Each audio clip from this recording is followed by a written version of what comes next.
Apertem os cintos e abaixem a capota, porque vamos falar do Renault 19 conversível. Um carro que tentou trazer um pouco de sol para a monotonia da Renault no final dos anos. Enquanto a Peugeot surfava no sucesso do seu 205, a Renault, à beira do colapso financeiro, lançou mão de artifícios pesados com o programa 53. A ideia era inundar o mercado com um sedã compacto disponível em 4 versões: 3 portas, 5 portas, 4 portas e um conversível apelidado de topless. Isso não se inventa internamente. Este último, batizado de D53, deveria trazer um toque de glamour a uma linha que cheirava um pouco demais a terno e gravata. Com a ajuda dos magos alemães da Karmann, a Renault quis relançar a moda do conversível acessível. Um pouco como na época do Caravelle, descontinuado em 1968. Dirigir com os cabelos ao vento sem gastar muito? Hoje vamos relembrar a história de um carro que a gente esquece com muita frequência.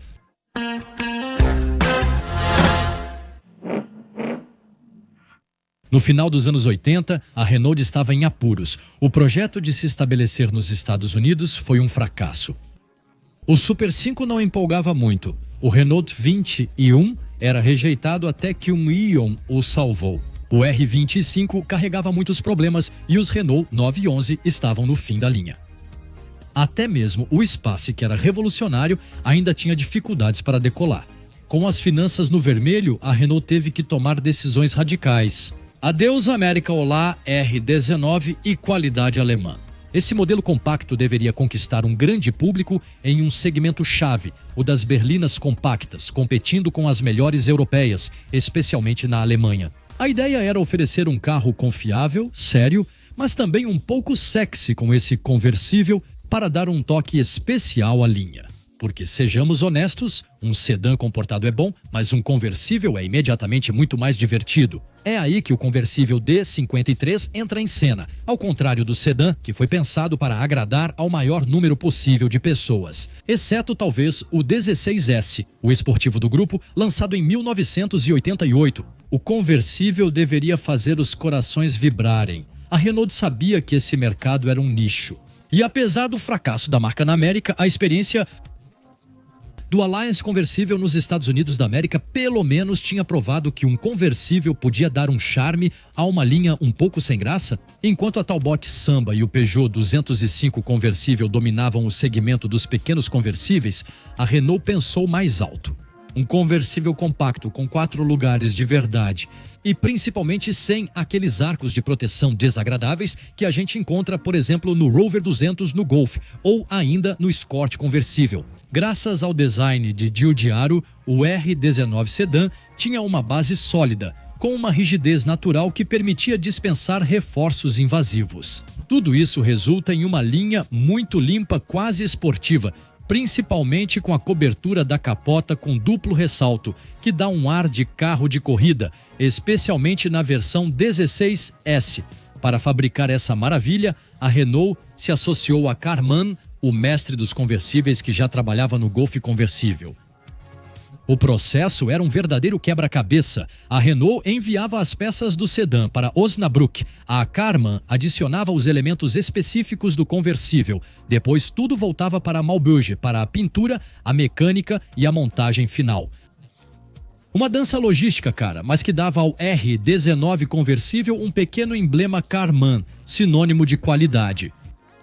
No motor, nada extravagante no lançamento em maio de 1991 após a estreia no Salão de Genebra. 1.7 de 107 cavalos ou, para os mais ousados, o 1.8 16 válvulas de 140 cavalos. Essa última versão era o prêmio máximo, o charme de um conversível com as sensações de um pequeno esportivo. O público aplaudiu, mas ainda timidamente no começo. Mas a Renault não ficou parada. Já em 1992, um facelift assinado por Patrick Lequement deu ao Renault 19 um visual mais marcante e moderno.